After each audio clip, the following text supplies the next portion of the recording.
Nous nous rendrons tout d'abord dans le Michigan, où s'est déroulée l'affaire Jason Dalton.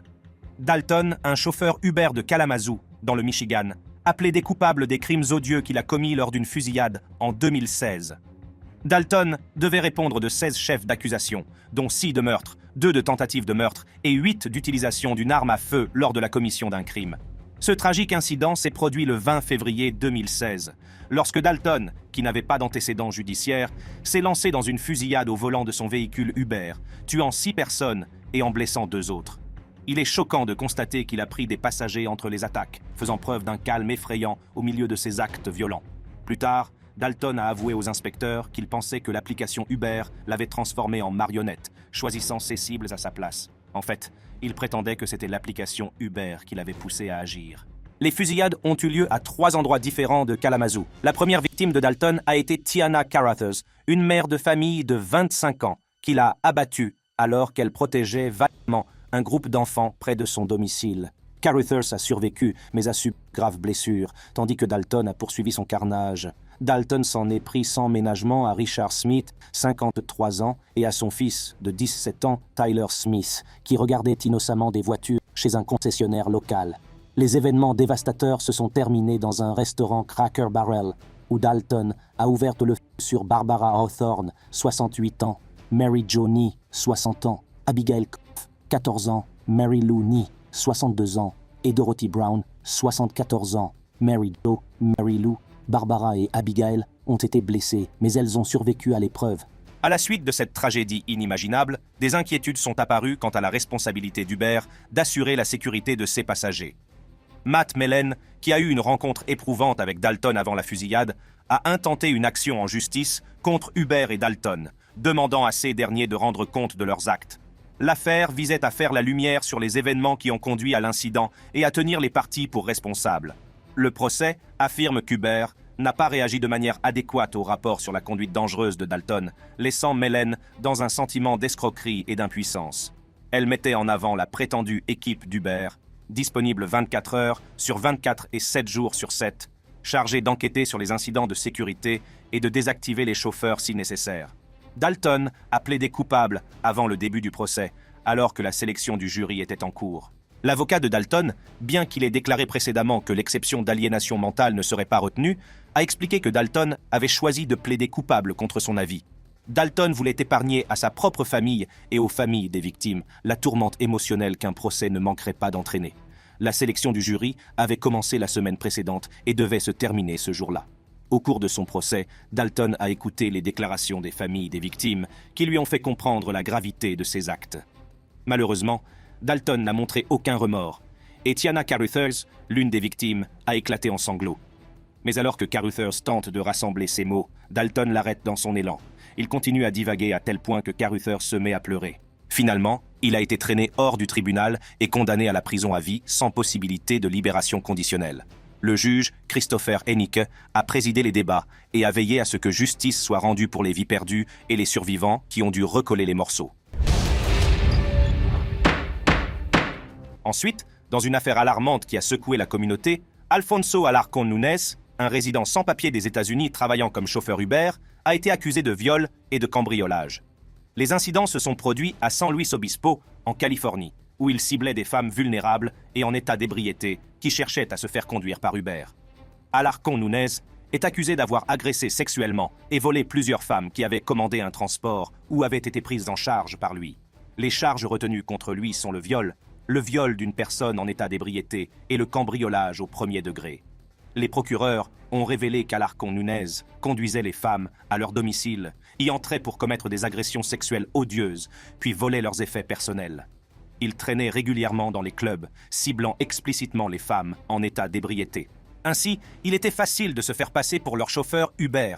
Il a même débité les tarifs des comptes Venmo des victimes pour dissimuler son implication, au lieu de passer par le canal normal d'Uber. Il utilisait plusieurs pseudonymes, tels que Bruno Diaz et Bruce Bat. Le lien entre Alarcón Núñez et les victimes provient de son rôle de chauffeur Uber actif à Santa Barbara et San Luis Obispo. Les enquêteurs soupçonnent d'autres victimes d'avoir été la proie de son comportement prédateur dans ces 2 comtés. Après son arrestation, Alarcón Núñez a plaidé non coupable de tous les chefs d'accusation lors de sa comparution devant la Cour supérieure de San Luis Obispo. Sa caution, initialement fixée à 200 000 $, a été portée à 1,47 million de dollars en raison de la gravité des faits qui lui sont reprochés. Au cours du procès, 2 des victimes d'Alarcón Núñez ont courageusement présenté des déclarations qui ont mis en lumière le traumatisme qu'elles ont subi et les effets durables de ces actes sur elles. Leurs récits sincères ont illustré l'impact profond de ces crimes sur leur vie, les obligeant à suivre un traitement continu pour faire face aux conséquences. Une victime a exprimé son espoir que ces mots traduisent fidèlement la souffrance endémique qu'elle a vécue. « Je ne pourrai jamais vivre la vie que je voulais. Je vivrai toujours la vie d'un survivant. » En revanche, Alarcón Núñez, assisté d'un interprète, est resté silencieux tout au long de la procédure, ne faisant aucune déclaration et n'exprimant aucun remords. Son attitude stoïque n'a fait qu'aggraver la douleur des victimes et de leurs familles. Il a été reconnu coupable de 13 crimes, dont 3 viols. Le juge Craig Van Rooyen de la Cour supérieure a présidé le procès et a finalement condamné Alarcón Núñez à une peine d'emprisonnement de 46 ans à la perpétuité pour ses actes odieux. Le juge a également imposé une peine supplémentaire de 8 ans et 8 mois qui doit être purgée en premier. Le nombre total d'années qu'il passera en prison s'élève donc à 54 ans et 8 mois. À la suite de cette affaire, les forces de l'ordre et l'accusation ont souligné la nécessité d'améliorer les processus de sélection des conducteurs au sein des sociétés de covoiturage telles qu'Uber. Le procureur d'Andau a appelé à des mesures renforcées pour assurer la sécurité des passagers, exhortant les utilisateurs d'Uber à vérifier les informations du conducteur avant de monter dans le véhicule. Bien que le statut d'immigrant d'Alarcón Núñez en tant que résident sans papier ait été noté, il a été précisé que son statut d'immigrant n'aurait pas d'incidence sur les poursuites. L'accent a été mis sur la gravité de ces crimes et sur la nécessité de rendre justice aux victimes. Uber, en réponse aux crimes horribles commis par Alarcón Núñez, a exprimé sa profonde inquiétude et s'est engagé à coopérer pleinement avec les autorités chargées de l'application de la loi. L'entreprise a définitivement retiré Alarcón Núñez de sa plateforme et a contribué à l'enquête. Andrew Hasbun, porte-parole d'Uber, a fait part de l'engagement de l'entreprise à donner la priorité à la sécurité de ses utilisateurs et à travailler avec diligence pour prévenir de tels incidents à l'avenir. Il a déclaré « Ce que la police a rapporté est absolument horrible et ne devrait être vécu par personne. » Ensuite, nous nous rendrons à El Cajon pour la condamnation de John David Sanchez, qui a agressé sexuellement des adolescentes. John David Sanchez, un ancien chauffeur Uber, a été condamné à une peine de prison pour ses crimes odieux. Sanchez a notamment violé une passagère et agressé sexuellement plus d'une douzaine d'autres femmes, dont l'une n'avait que 13 ans. Les chefs d'accusation comprenèrent le viol, la sodomie d'une personne inconsciente, l'agression sexuelle criminelle, l'exécution d'actes obscènes sur un enfant de moins de 14 ans, la tentative d'empêcher un témoin de signaler un crime et l'emploi d'un mineur pour accomplir des actes interdits. Le moins que l'on puisse dire, c'est que ces accusations sont ignobles. Au cours du procès, l'avocat de Sanchez a fait valoir qu'il éprouvait des remords et qu'il devait purger ses peines concomitamment pour chaque victime. Cependant, le juge et le procureur n'étaient pas d'accord, soulignant la gravité de ces crimes et la nécessité d'une responsabilisation individuelle. Mais malgré les arguments des deux parties sur la manière dont Sanchez devrait être puni, tous s'accordent à dire que ces crimes étaient odieux. Oui, même la défense. Les procureurs ont révélé que Sanchez droguait les jeunes filles, dont sa victime de 13 ans, avec du Xanax, de la marijuana et de l'alcool avant de les agresser. Il est choquant de constater qu'il a même filmé les agressions. L'arrestation et l'inculpation de M. Sanchez ont été révélées grâce au courage d'une jeune femme de 26 ans qui a signalé un viol lors d'une course en Uber à North Park. Sa photo a été brouillée pour protéger son identité. Son rapport a aidé les enquêteurs à identifier Sanchez et à découvrir plusieurs autres victimes. L'incident s'est produit lorsque la femme en état d'ébriété est montée dans la voiture de Sanchez, qui a profité de sa vulnérabilité en lui caressant d'abord la jambe, puis en la violant. M. Sanchez a été arrêté environ 1 mois après l'affaire initiale, et Uber a rapidement mis fin à son contrat dès qu'il a été informé des charges retenues contre lui. La société a publié une déclaration exprimant son engagement à prendre les incidents de sécurité au sérieux et à coopérer pleinement avec les forces de l'ordre. Les enquêtes menées sur Sanchez ont révélé qu'il n'avait pas de casier judiciaire avant ces incidents. Cependant, une perquisition à son domicile a révélé qu'il possédait des vidéos explicites de l'agression de plusieurs jeunes filles qu'il emmenait chez lui, dont certaines ne savaient même pas qu'il avait abusé d'elles. Le procureur adjoint Kerry Conway a souligné la gravité des crimes de Sanchez, déclarant qu'il abreuvait ses victimes de drogues et d'alcool jusqu'à ce qu'elles s'évanouissent, après quoi il les agressait sexuellement. Elle a souligné que l'impact sur les victimes était profond, car beaucoup d'entre elles n'étaient pas au courant des délits avant le début de l'enquête. Lors de l'audience de détermination de la peine, Mme Conway a exhorté le juge à imposer la peine maximale de 96 ans et 4 mois derrière les barreaux, soulignant que les actes de M. Sanchez étaient ignobles et impardonnables. Elle a décrit ces actes comme étant purement diaboliques et a insisté sur la nécessité d'envoyer un message fort à la communauté, à savoir qu'un tel comportement ne serait pas toléré. Cependant, son avocat a déclaré que Sanchez avait des remords. Même si le visage de Sanchez ne montrait aucune émotion lorsque le juge a prononcé la sentence, alors que Sanchez était assis dans la salle d'audience. En fin de compte, le juge Evan Kirvin a condamné Sanchez à 80 ans et 4 mois de prison, le tenant pour responsable de ses actes. Mais même après le prononcé de la sentence, Sanchez est resté sans émotion, ne montrant aucune réaction visible à sa condamnation. Le visage d'un véritable prédateur sexuel. Selon les termes du procureur adjoint Kerry Conway, je pense que l'accusé a mérité chaque minute de ses 96 ans. Ce qu'il a fait est ignoble. C'était le mal à l'état pur. Ensuite, nous passerons à la condamnation de l'affaire polarisée d'un chauffeur Uber qui a abattu un manifestant du mouvement Black Lives Matter. Daniel Perry, sergent de l'armée, a été inculpé par un tribunal du Texas pour le meurtre de Garrett Foster, un manifestant, en 2020.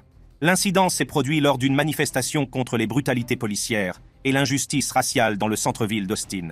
Daniel avait foncé avec sa voiture sur le groupe de manifestants et tiré sur Foster depuis la fenêtre de sa voiture. Foster était un partisan du mouvement Black Lives Matter et avait participé activement aux manifestations aux côtés de sa petite amie pendant 50 jours consécutifs. Après avoir tiré sur Garrett Foster, Daniel a rapidement composé le 911 pour signaler l'incident. Au cours du procès, le jury s'est vu présenter des images de la caméra corporelle montrant la suite des événements. Dans cette vidéo, l'officier de police décrit Perry comme étant visiblement secoué en raison de son implication récente dans un événement traumatisant. Perry a expliqué aux autorités que des manifestants avaient attaqué sa voiture, le poussant involontairement à tourner dans la foule. Perry a déclaré que l'homme était armé et qu'il avait d'abord baissé sa vitre parce qu'il pensait que l'homme, Foster, allait lui parler. Des documents judiciaires ont ensuite révélé l'activité de Perry sur les médias sociaux et les communications qui ont précédé le meurtre. Ces documents, dont les scellés ont été levés par un juge de district du comté de Travis, ont révélé que Perry effectuait des recherches en ligne en rapport avec les manifestations et qu'il s'intéressait à des contenus racistes, y compris des commentaires et des mèmes. En outre, Perry avait échangé des messages avec une connaissance au sujet de l'achat de munitions supplémentaires et, fait troublant, il s'était dit prêt à blesser ou à tuer des individus s'ils l'attaquaient ou tentaient de le faire sortir de son véhicule. Dans un message adressé à un ami en juin 2020, il a déclaré « Je pourrais avoir à tuer quelques personnes sur le chemin du travail. Il se révolte devant mon complexe d'appartements. » Il a également déclaré « Je pourrais aller à Dallas pour tirer sur des pillards » dans un autre message posté sur les médias sociaux. Mais la preuve la plus accablante, c'est lorsqu'il a envoyé un message à son ami sur Facebook, Michael Holcomb, pour lui expliquer comment il pourrait s'en tirer en tirant sur un manifestant en invoquant la défense du droit de légitime défense. Il a affirmé qu'il était légal de tirer sur des manifestants s'il s'agissait de légitime défense. Cette conversation s'est déroulée 2 semaines avant qu'il ne tire sur Garrett Foster. Les enregistrements montrent également que Perry se qualifie lui-même de raciste et exprime sa frustration à l'égard des manifestants. Les choses ne se présentaient pas bien du tout pour Perry. L'équipe de défense de Perry a soutenu qu'il avait agi en état de légitime défense, affirmant que Foster s'était approché de sa voiture avec un fusil AK-47. Cependant, des témoins ont contesté ce récit, affirmant que Foster n'avait jamais levé son arme sur Perry. En poste à Fort Hood et travaillant pour Uber à Austin, Perry a été filmé en direct sur Facebook, où l'on pouvait entendre des coups de feu qui a semé le chaos parmi les manifestants. Les procureurs avaient requis une peine minimale de 5 ans, tandis que l'équipe de défense de Perry demandait une peine de 10 ans. L'audience de détermination de la peine s'est déroulée dans la controverse, les arguments tournant autour des messages racistes de Perry sur les réseaux sociaux et de ses textos, ainsi que de son état psychologique. Les avocats de la défense de M. Perry ont soutenu que ces messages et commentaires n'étaient pas pertinents ou avaient été mal interprétés dans le but de minimiser leur importance. À l'inverse, l'accusation l'a dépeint comme un danger potentiel prêt à exploser, citant ses problèmes de santé mentale et sa formation militaire comme facteurs contributifs. En mai 2023, un juge texan a condamné Perry à 25 ans de prison. Perry a pris la sentence très à cœur et on l'a vu pleurer et se faire réconforter. À la suite de la condamnation de M. Perry, le gouverneur du Texas, Greg Abbott, a exprimé son intention de gracier M. Perry après sa condamnation. Dans un tweet publié sur son compte Twitter officiel, il a déclaré « J'agis aussi rapidement que le permet la loi texane en ce qui concerne la grâce du sergent Perry. L'implication du gouverneur Abbott dans cette affaire a suscité la controverse, les conservateurs critiquant la condamnation et promettant la grâce de Perry. Mais malgré tout le bruit, la famille de Foster est satisfaite de la décision du tribunal. Ensuite, nous nous rendons à Dallas pour la condamnation de Talal Shamout, un homme qui finit toujours du mauvais côté de la loi. Tout d'abord, Talal Shamout a été accusé d'avoir agressé sexuellement une jeune fille qui, pour protéger son identité, s'est fait appeler Lindsay Kramert.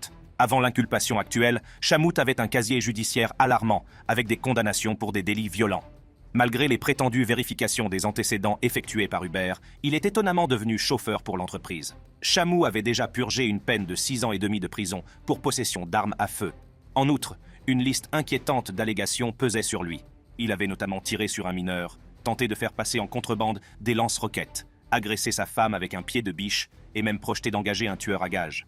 Cependant, 3 ans après sa libération, Shamout a passé le processus de sélection d'Uber et est devenu chauffeur. En 2015, 3 mois seulement après avoir commencé à travailler comme chauffeur Uber, Shamout a suivi l'une de ses passagères jusqu'à son domicile et l'a agressée sexuellement. Malheureusement, Shamout n'est pas le seul criminel à avoir réussi à passer à travers les mailles du filet d'Uber. Une enquête de CNN a révélé que plusieurs autres criminels et individus dangereux avaient été approuvés comme chauffeurs Uber. Mais il s'agit là d'une histoire à suivre. Le 25 juillet 2015, Shamout a pris en charge une femme de 27 ans à Oak Lawn et l'a conduite à son domicile de West Oak Cliff. La femme, qui avait bu et était donc insensible, a découvert qu'elle avait été agressée sexuellement après avoir repris connaissance. Après l'agression, Shamout a été appréhendé et au cours de la procédure judiciaire, il est apparu qu'il avait réussi à devenir chauffeur Uber malgré ses antécédents criminels. Il a également été révélé qu'il avait purgé une peine dans une prison fédérale pour une infraction à la législation sur les armes et qu'il utilisait un faux permis de conduire de la ville de Dallas au moment de l'incident.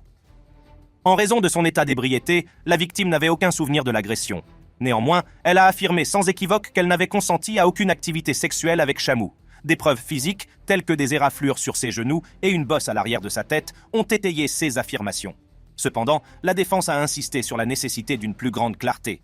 L'accusation a soutenu qu'elle était trop ivre pour donner son consentement, mais la défense a fait valoir qu'elle ne pouvait pas avoir le beurre et l'argent du beurre. Comme elle ne se souvenait pas des activités, il n'y avait aucun moyen de savoir ce qui s'était passé avant. À cette fin, les jurés ont convenu que Shamout n'avait pas forcé la main à la femme en état d'ébriété. Cependant, après la relation sexuelle, il a admis à la police qu'il avait demandé à la femme si elle voulait plus et qu'elle avait dit non. Il l'a ensuite embrassée sur les cuisses et les parties génitales et est parti. C'est pour ce baiser d'adieu que le jury l'a condamné. Une autre femme a également témoigné au cours de la procédure judiciaire, décrivant le comportement inapproprié de Shamout et ses avances non désirées lors d'un trajet en Uber en mai 2015. Shamout l'a regardé fixement dans le rétroviseur. Elle a dit qu'il souriait d'un sourire effrayant pendant tout le trajet. J'ai juste pensé, quel sale type, quelle étrange rencontre, heureusement, à la suite de l'agression. Les forces de l'ordre ont réagi rapidement à cette révélation troublante, en lançant une enquête sur les antécédents de Shamout et sur ses interactions avec Uber. L'équipe de défense, dirigée par l'avocate Heather Barbieri, a contesté la crédibilité de la victime en invoquant une action en justice qu'elle avait intentée peu de temps après l'agression. Cependant, le procès avait déjà été réglé et l'accord de non-divulgation indiquait que la victime n'avait aucun avantage financier à poursuivre l'affaire pénale. Le juge du district de l'État, Gracie Lewis, a présidé l'affaire, examinant attentivement les preuves et les arguments présentés. En fin de compte, elle a déterminé la culpabilité de Shamout et l'a condamné à 25 ans de prison. Après avoir pris connaissance de la décision du juge, M. Shamout a exprimé bruyamment son incrédulité, affirmant qu'il ne comprenait pas comment un baiser passionné avait pu se transformer en agression. Dans un geste de défi, il a même menacé d'entamer une grève de la faim. Mais sa réaction n'a pas pu atténuer la gravité de ses actes et les conséquences auxquelles il devra faire face. La défense a déclaré que la race avait joué un rôle dans la détermination de la peine. Mais l'accusation n'était pas d'accord. Ensuite, nous nous rendrons à Vista pour la condamnation d'une star du basketball devenue une menace d'agression sexuelle. Jeremy George Vague, une ancienne star du basketball qui travaillait comme chauffeur pour Lyft et Uber, a récemment été condamné à 1 an de prison pour avoir agressé sexuellement 2 femmes. Vague, 37 ans, a plaidé coupable aux accusations de séquestration par la force et aux accusations d'attentat à la pudeur et d'agression sexuelle. L'une des agressions a eu lieu le 4 septembre 2016, lorsque Vague a agressé sexuellement une femme de 24 ans en état d'ébriété alors qu'elle travaillait pour Uber. L'autre agression a eu lieu le 16 septembre 2016, lorsqu'il a agressé sexuellement une femme de 18 ans qu'il avait prise en charge au Palomar College alors qu'il travaillait pour Uber. Au lieu de la raccompagner chez elle comme demandé, Vague l'a emmenée contre son gré dans un autre endroit et l'a agressée. La plus jeune femme a signalé l'incident à la police, ce qui a conduit à l'arrestation de Vague et à son inculpation pour agression sur les deux victimes. Avant ses actes criminels, Vague a eu une carrière sportive remarquable. Il a été un joueur de basketball de la deuxième équipe de la Coast Conference au Canada College de Redwood et a établi des records de points et de tirs bloqués pour le San Marcos High School. Il a également joué pour les Aggies de l'Université d'État de l'Utah. Après son arrestation, d'autres victimes se sont manifestées, dont deux jeunes femmes de 19 ans de la ville voisine d'Escondido. L'une d'entre elles avait été prise en charge par Vague dans un lift le 7 septembre 2016, au cours duquel il l'avait touchée de manière inappropriée. L'autre femme attendait à destination, et Vague a demandé à prendre une photo avec elles deux avant de les toucher de manière inappropriée. Une autre étudiante a signalé un incident le 6 septembre 2016, lorsque Vague, identifié comme un chauffeur Uber, a essayé de l'attirer dans son minivan. Les représentants des forces de l'ordre pensent que d'autres victimes ne se sont peut-être pas manifestées et les ont exhortés à signaler leur expérience afin que Vague soit tenu responsable de ses actes. La police n'a pas précisé quand Uber et Lyft ont été informés des agressions ni quand ils ont mis fin à l'emploi de M. Vague. Vague a plaidé coupable devant le tribunal et a exprimé des remords pour ses actes. Son avocat, Sean Leslie, a déclaré que Vague avait honte et qu'il assumait l'entière responsabilité de son comportement. L'accusation a rejeté avec véhémence toute idée d'un criminel rongé par le remords. Au contraire, elle a présenté Vague comme quelqu'un qui a exploité son imposante stature de 1,80 m et sa position de chauffeur Uber et Lyft pour intimider les passagers. La gravité de la situation a été soulignée, car Vague était accusé d'avoir agressé sexuellement une victime âgée de 18 ans. Selon le récit de l'accusation, Vague est allé la chercher au Palomar College, avec l'intention de la transporter jusqu'à sa résidence à Escondido. Cependant, après avoir parcouru une courte distance, il a éteint l'application Uber, l'a forcé à se déshabiller, a exposé ses parties génitales et l'a agressé. Le récit de l'accusation a brossé un tableau affligeant de l'incident. Le juge, Michael Popkins, a reconnu la gravité de l'affaire et a qualifié Vague de prédateur sexuel et d'opportuniste. Toutefois, le juge a décidé que la prison, plutôt que l'emprisonnement, était plus appropriée pour Vague, compte tenu de son plaidoyer de culpabilité précoce, de son casier judiciaire limité et des remords qu'il a exprimés. Vague a également été condamné à une peine d'emprisonnement d'1 an, à 3 ans de mise à l'épreuve et à s'inscrire au registre des délinquants sexuels. L'imposition d'une obligation d'enregistrement public visait à garantir une surveillance étroite des activités futures de Vague. Le juge a souligné que Vague avait exploité des jeunes filles et a considéré l'affaire comme une opportunité pour lui d'être sous surveillance stricte pendant sa période de probation pour crime. L'avocat de la défense de Vague a reconnu les remords de son client, mentionnant qu'il était visiblement ému et qu'il avait profondément honte de ses actes. Les performances sportives notables de Vague contrastent fortement avec ses actes criminels. Les forces de l'ordre poursuivent leur enquête et encouragent toute autre victime à se manifester, en soulignant l'importance de rendre justice. Le procureur adjoint Catherine Flaherty a déclaré lors de l'audience « Il pleure à l'heure où nous parlons. Il a tellement honte de ce qu'il a fait. » Il fait un signe à Vague, qui essaie de cacher son visage aux caméras. Cette citation souligne les remords et la honte que Vague a exprimés devant le tribunal, mettant en évidence l'impact de ses actes sur ses victimes et sur lui-même.